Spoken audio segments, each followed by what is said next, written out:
Eu vou ler e os irmãos vão acompanhar comigo. Primeira carta aos Coríntios, capítulo 11, a partir do versículo 17.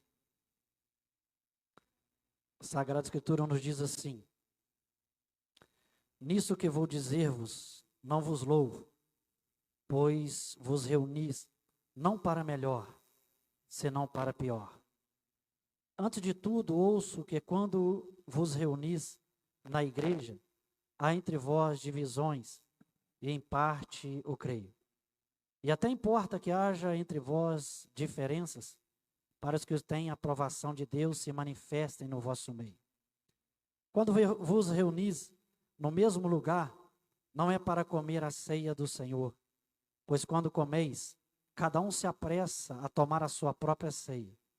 Assim um tem fome e outros se embriagam. Não tendes casas onde comer e beber? Ou menosprezais a igreja de Deus e envergonhais os que nada têm? Que vos direi? Louvar-vos-ei? Nisto não vos louvo. Pois eu recebi do Senhor, porque também vos ensinei, que o Senhor Jesus, na noite que foi traído, tomou o pão, tendo dado graças, o partiu e disse: isto é o meu corpo, que entregue por vós. Fazei isto em memória de mim. Semelhantemente, depois de cear, tomou o cálice, dizendo: este cálice é a nova aliança no meu sangue. Fazei isso toda vez que beberdes em memória de mim. Pois toda vez que comerdes este pão e beberdes este cálice, anunciai a morte do Senhor, até que ele venha. Portanto, qualquer que comer o pão ou beber o cálice do Senhor indignamente, será culpado do corpo e do sangue do Senhor. Examine-se o homem a si mesmo antes de comer deste pão e beber deste cálice. Pois que come e bebe indignamente, come e bebe para sua própria condenação, não discernindo o corpo do Senhor. Por causa disso, há entre vós muitos fracos e doentes, e muitos que dormem. Feche a sua Bíblia, vamos passar por mais um momento de oração. Amantíssimo Deus, Pai do nosso Senhor e Salvador Jesus Cristo. Senhor Deus e Pai, mais uma vez nós entramos na Tua presença para louvar, para engrandecer o Teu nome. Porque sabemos que só o Senhor é digno de honra, de glória, de louvor e de adoração. Estamos aqui hoje, Senhor Deus e Pai, para prestar um culto ao Senhor. Um culto na qual só o Senhor é digno de receber. Meu Deus, nós exaltamos e glorificamos ao Teu nome. O Senhor está falando conosco aqui através da abertura do culto, através dos jovens, através do ministério de louvor. Exaltamos e glorificamos ao Teu nome, porque o Senhor vai falar conosco agora através da ministração da palavra. Meu Deus e Pai, que através do Teu divino Espírito Santo, o Senhor continue movendo aqui em nosso meio. Através do Teu divino Espírito Santo, meu Deus e Pai, enquanto eu vou ministrando a palavra, que o Senhor venha, meu Deus e Pai, trazer cura, libertação. O Senhor venha batizar com o Espírito Santo, o Senhor venha renovar. Através do Teu divino Espírito Santo, o Senhor venha dar alegria ao entristecido, o Senhor venha dar força ao fraco, o Senhor venha dar vigor, meu Deus e Pai, àqueles que estão necessitados. Enquanto eu vou ministrando a palavra, através do Teu divino Espírito Santo, que o Senhor venha abrir olhos espirituais, entendimento espiritual. Através do Teu divino Espírito Santo, o Senhor venha quebrantar corações, o Senhor venha trazer arrependimento. Meu Deus e Pai, o Senhor venha trazer renovo, batismo com o Espírito Santo, dons espirituais, em nome de Jesus. Meu Deus e Pai, unge os ouvidos, unge o coração de cada um que vai escutar a ministração da palavra essa noite. Meu Deus e Pai, unge os meus lábios, unge a minha mente. Em nome de Jesus, amém. E graças a Deus. Podeis assentar, quando sentado, é uma linda salva de palmas, Senhor, em nome de Jesus.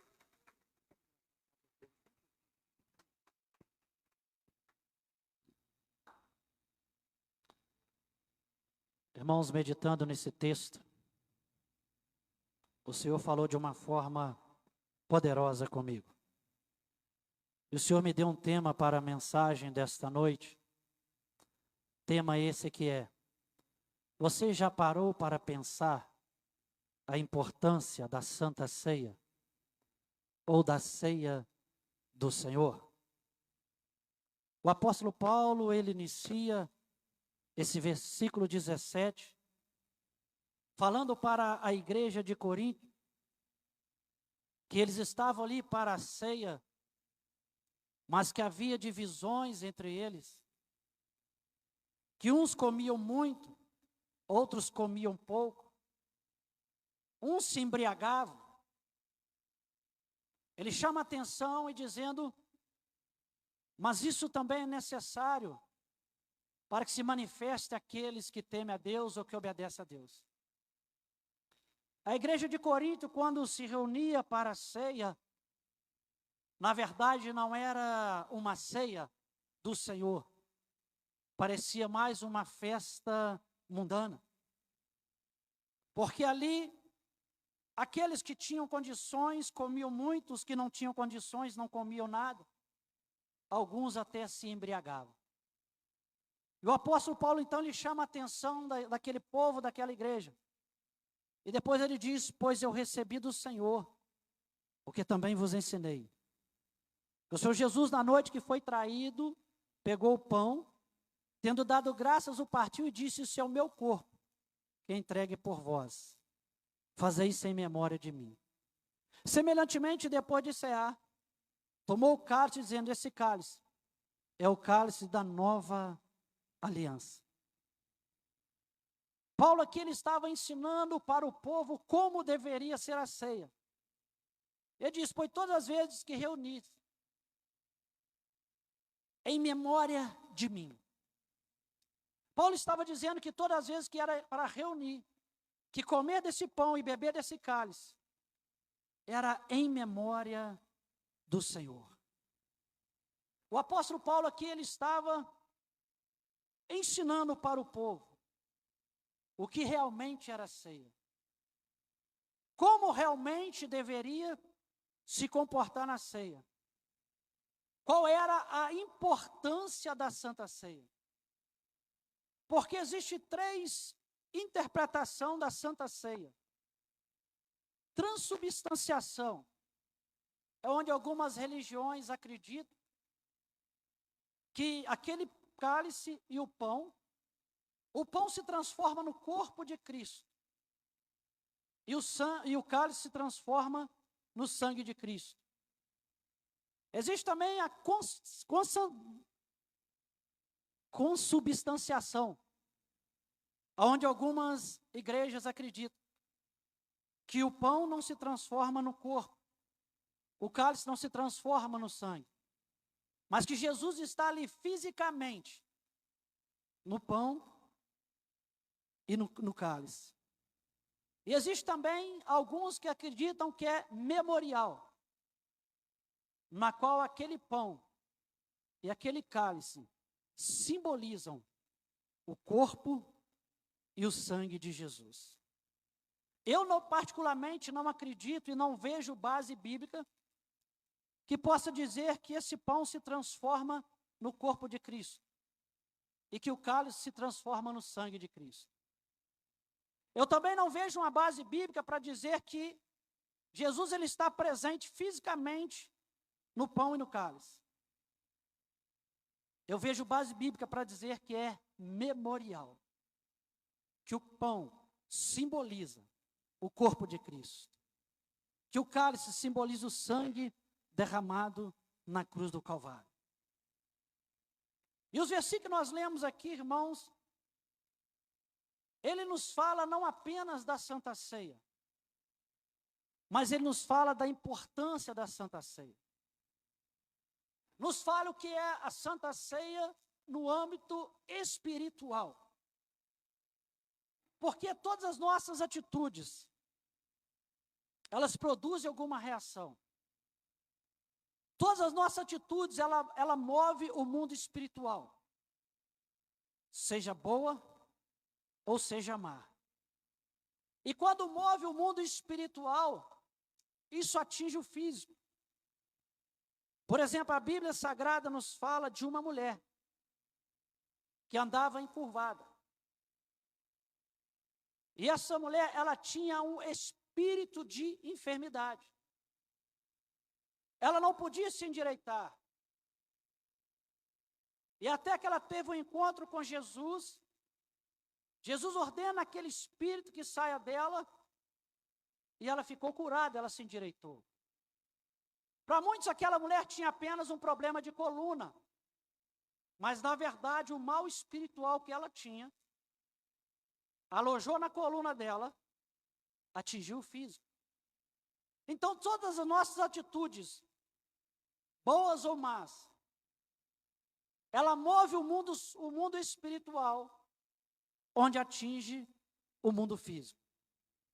Então, todas as nossas atitudes no dia a dia, elas podem trazer bênção ou maldição para a nossa vida. E aqui o apóstolo Paulo diz, portanto, qualquer que comer o pão e beber desse cálice indignamente, será culpado do corpo e do sangue do nosso Senhor e Salvador Jesus Cristo. Pois examine-se o homem a si mesmo, antes de comer desse pão e beber desse cálice. Porque quem come e bebe indignamente, come e bebe para a sua própria condenação, não discernindo o corpo de Cristo. E por isso há entre vós muitos fracos, doentes e muitos que dormem. Isso é, que já morreram. A igreja de Corinto era uma igreja completa nos dons espirituais. Era uma igreja cheia do Espírito Santo. Mas dentro daquela igreja, havia pessoas que estavam doentes. Dentro daquela igreja havia pessoas que estavam fracas. Dentro daquela igreja havia pessoas que já haviam morrido por participar da ceia de forma indigna. Por participar da ceia de qualquer maneira. E o apóstolo Paulo aqui, ele dá um aviso para essa igreja. Ele traz um despertamento para essa igreja. O que você precisamos entender? Que a Santa Ceia não é simplesmente comer um pão e beber o cálice. Tem que discernir o corpo de Cristo. Mas o que é discernir? Discernir é entender. Temos que entender o corpo de Cristo. Nós temos que entender a parte espiritual da ceia do Senhor. Porque quem não entende a parte espiritual da ceia do Senhor, não discerne. E quem não discerne, participa da ceia de forma indigna. Quando nós entendemos o propósito da ceia, quando nós entendemos o objetivo da ceia, nós então discernimos o corpo de Cristo.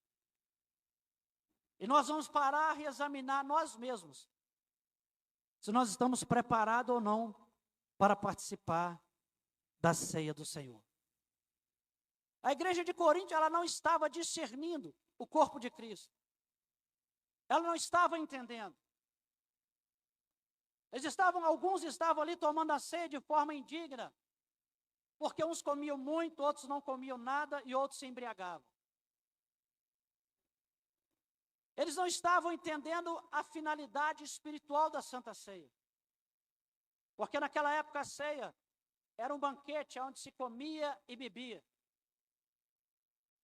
Eles estavam preocupados em ir na igreja para comer, para se fartar e para se embriagar. E hoje nós vamos falar sobre os 3 principais objetivos espirituais da Santa Ceia. Primeiro, este é o cálice da nova aliança. Primeiro objetivo da Santa Ceia. Este é o cálice da nova aliança.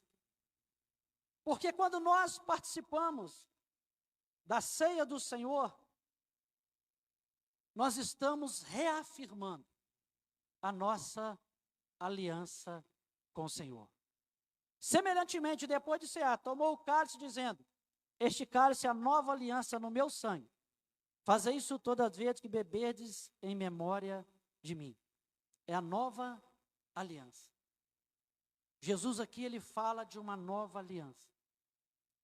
Sabemos que até então havia uma aliança. Essa aliança, ela foi dada para o povo hebreu lá no Monte Sinai. Sabemos que o povo de Israel, eles estavam escravizados no Egito. E Deus, ele levanta Moisés para libertar o seu povo. Deus diz para Moisés que ia tirar aquele povo para que ele o adorasse no Egito. Faraó estava ali aprisionando o povo. Faraó estava colocando um jugo, um fardo pesado sobre o povo. E Deus manda Moisés dizer para Faraó que libertasse o povo. Mas Faraó não quis libertar. Deus então começa a enviar as pragas para o Egito. E Deus envia ali 10 pragas. E a 10ª praga, a praga do primogênito. Deus manda Moisés dizer a Faraó: liberte o meu povo. Porque senão vai haver morte sobre todo o primogênito do Egito. Desde homem até animal. Faraó não quis libertar. Deus então ali chama o povo. O povo de Israel, e manda o povo matar um cordeiro. Primeira ceia do Senhor. Matar um cordeiro, e o sangue do cordeiro era para ungir os umbrais e as vergas das portas. Porque à meia-noite, o anjo da morte, ele iria passar. E a casa que não tivesse a marca do sangue do cordeiro, o primogênito iria morrer. Assim o povo de Israel fez, mataram o cordeiro. Participaram da primeira ceia. Ungiram os umbrais e as vergas das portas. E a Bíblia nos diz que o anjo da morte, ele passa. E onde havia a marca do cordeiro, a marca do sangue do cordeiro, não havia morte. Mas na casa dos egípcios, em todas as casas, houve morte do primogênito. Desde o animal até as crianças. E houve um pranto no Egito como nunca houve. Mas na casa do povo de Israel, do povo de Deus, dos animais do povo de Deus, nada aconteceu. Porque eles tinham a marca do sangue do cordeiro. O povo de Israel, então, ele sai do Egito. E eles saindo do Egito, eles chegam no Monte Sinai. Deus ali começa a falar com o povo. Deus começa a falar com Moisés. E ali Deus faz uma aliança com o povo. Deus ali dá ao povo os 10 mandamentos. Agora vem Jesus, trazendo uma nova aliança. Aliança de sangue. Porque na antiga aliança, tinha que se obedecer à lei mosaica por inteira. Se tropeçasse uma só, era culpado de todos. E para expiação do pecado, era necessário sacrificar animais. Era necessário derramamento de sangue de animais. Jesus agora ele vem e traz uma nova aliança. Essa nova aliança seria com o derramamento do sangue dele. Carta aos Hebreus, capítulo 9, versículo 12. E não por meio de sangue de bodes e bezerros, mas pelo seu próprio sangue, entrou no Santo dos Santos, uma vez por todas, havendo obtido a eterna redenção. A aliança, a nova aliança, ela é superior da antiga.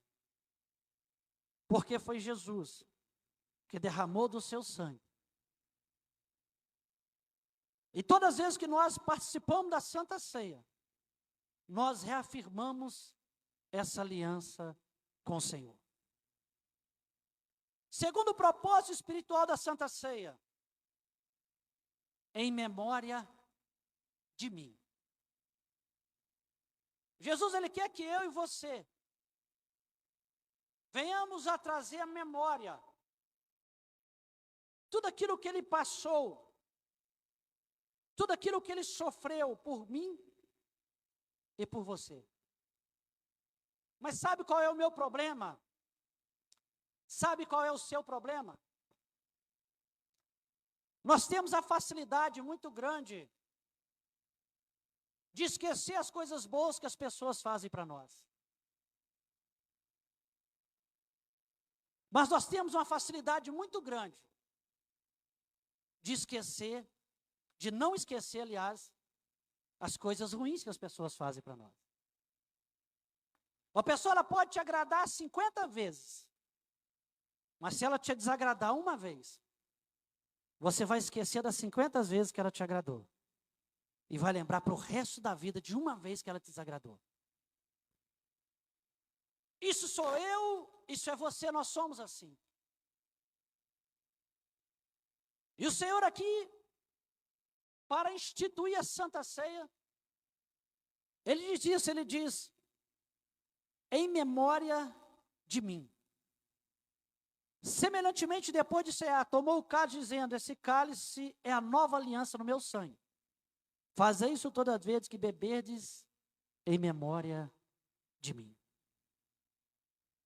Mas será que eu e você trazemos realmente à memória aquilo que Jesus passou por mim e por você?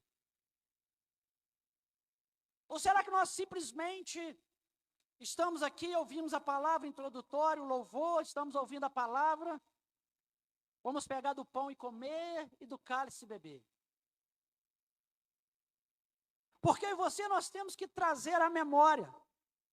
Quando Jesus disse isso, é porque ele sabia que se nós não trouxéssemos à memória, no mínimo nos dias de ceia, nós iríamos esquecer tudo aquilo que ele passou por mim e por você. Por isso que ele diz, trazei em memória.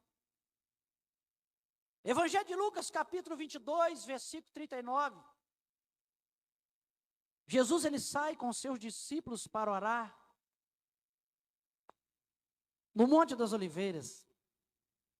E ele se afasta um pouco dos discípulos e ele começa a orar. E a Bíblia nos diz que, por um momento, Jesus estava em grande agonia orando. Ele diz, Pai,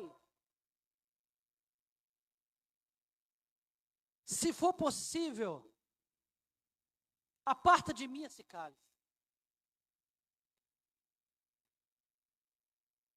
Mas todavia, que não seja feita a minha vontade, mas a tua.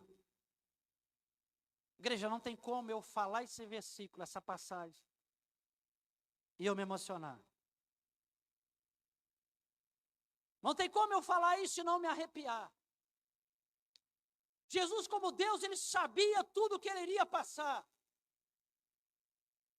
Ele sabia todo o sofrimento e toda a dor.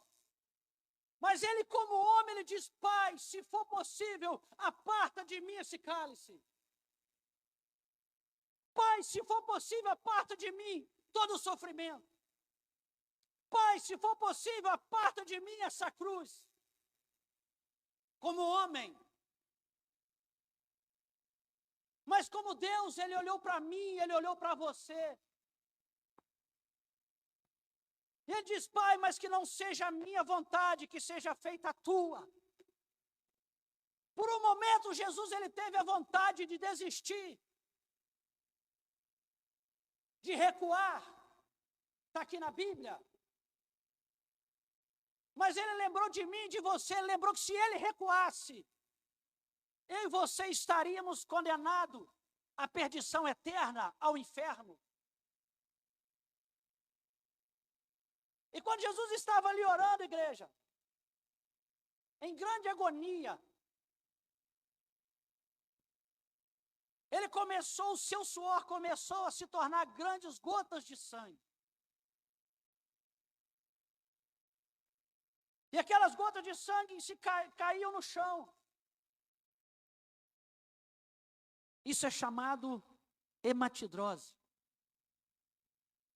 Isso é um processo que pode acontecer comigo e com você.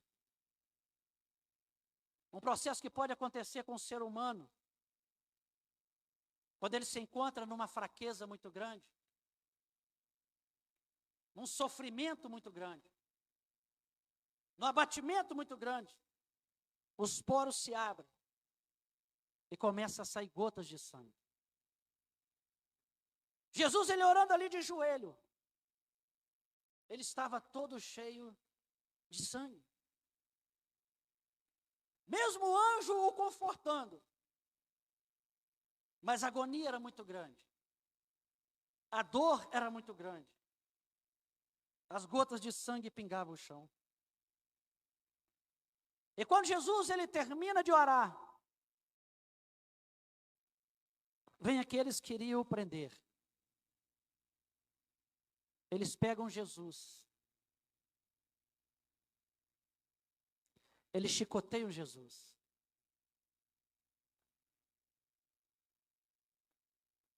E naquela época, era tira de couro, com pedaços de ossos e chumbo. Eles bateram sem pena em Jesus. Depois que eles chicotearam Jesus, pegaram uma roupa vermelha, colocaram nele, cravaram uma coroa de espinho na cabeça dele, pegaram um caniço, um pedaço de cana, colocaram na mão dele, e se ajoelharam diante dele zombando: salve o rei dos judeus. Mas eles ainda não ficaram satisfeitos. Cuspiram nele. Esbofetearam ele.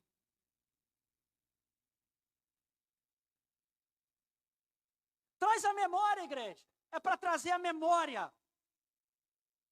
Não satisfeito ainda, o levaram para ser crucificado. Chegaram lá, abriram os braços dele. Abrindo os braços dele, pegaram cravos e ficaram nos pulsos dele. Não nas mãos, porque na mão rasgaria com o peso dele. Fincaram nos pulsos dele.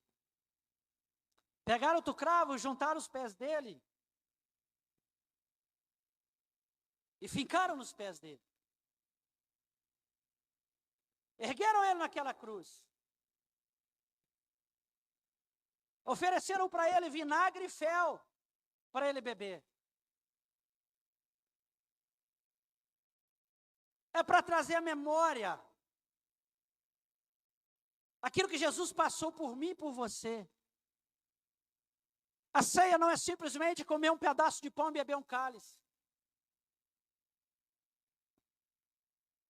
E houve um momento, igreja, que Jesus estava naquela cruz. Quando está na cruz, igreja, é um momento de grande sofrimento e dor. Era uma vergonha morrer na cruz. E quando Jesus está naquela cruz, ele passa por um processo chamado tetania. Ele estava com os braços abertos, todo ferido, as costas em carne viva, sem força. E quando ele não aguentava o peso dele, ele cedia o peso dele. E quando ele cedia, a mão estava esticada, o próprio corpo apertava os pulmões. Na tetania você puxa o ar. Você consegue puxar o ar, mas não consegue liberar o ar.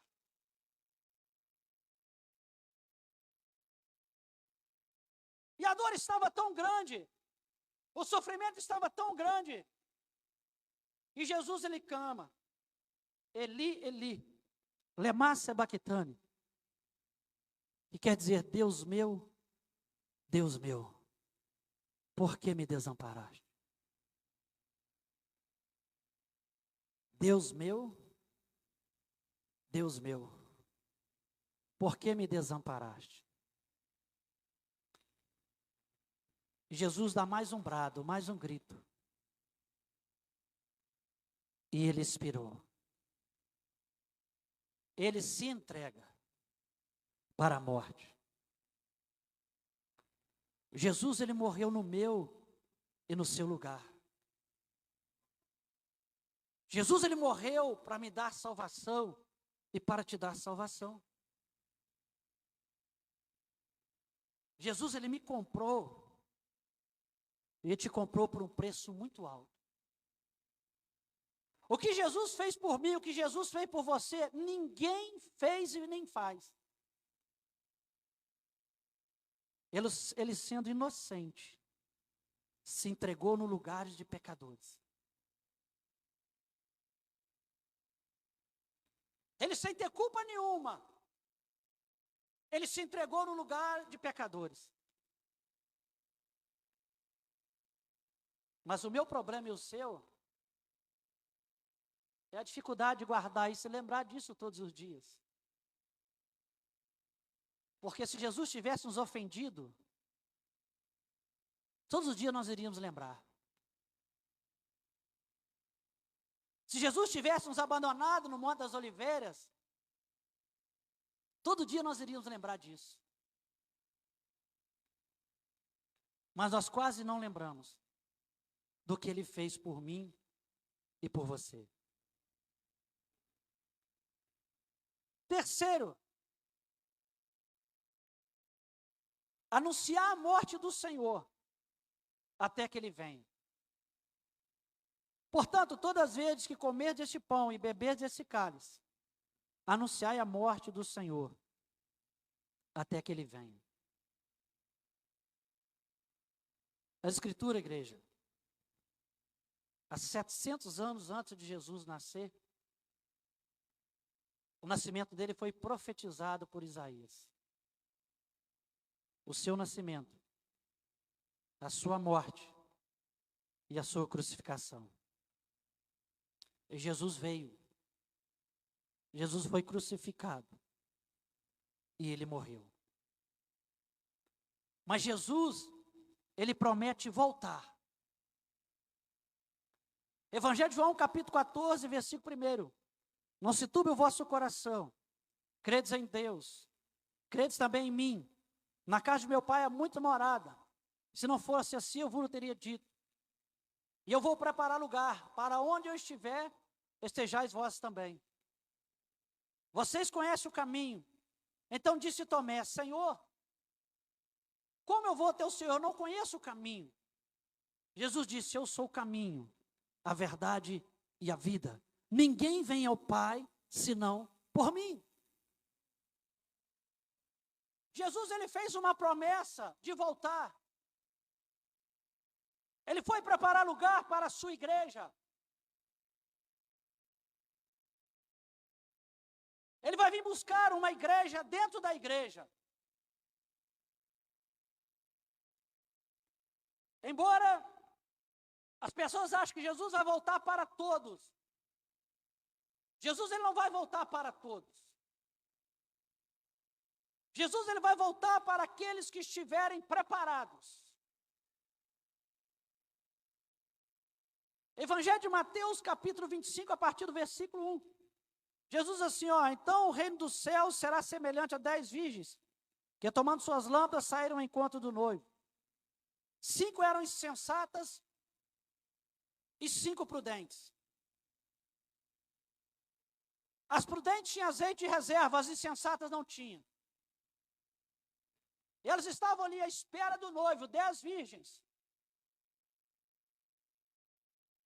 Mas o noivo demorou a vir.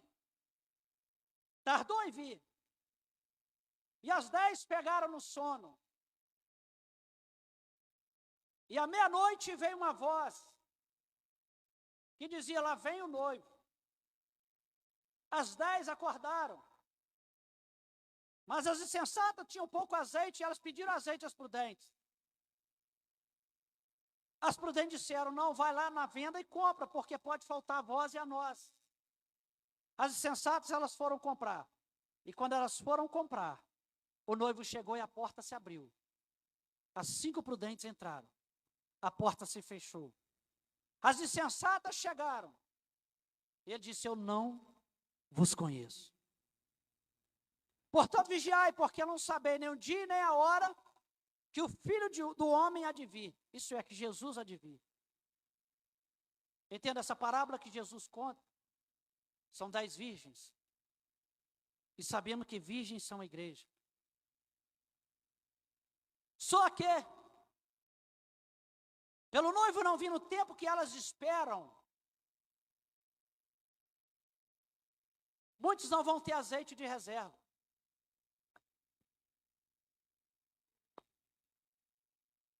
E o noivo pode chegar justamente no momento que sair para comprar azeite.